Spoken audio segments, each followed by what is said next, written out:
تمكنت مفتشية أقسام الجمارك بالمطار وخلال الأشهر الخمسة الأولى من السنة الجارية من حجز أكياس تحتوي مواد متفجرة، مسدس قبضي، 13 كاشف معادن، 5 أختام إدارية خاصة بهيئات رسمية، 120 شريحة إلكترونية، و27 هيكلا مزودا ببطاقة إلكترونية GPS.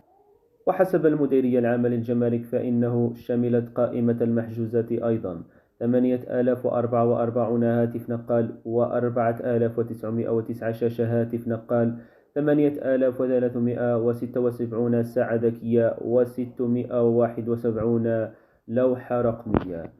أما بالنسبة للمعادن النفيسة فحجزت مفتشية أقسام الجمارك بمطار هواري بومدين مسافرين حوالي 640 جرام من الذهب و500 غرام من الفضة.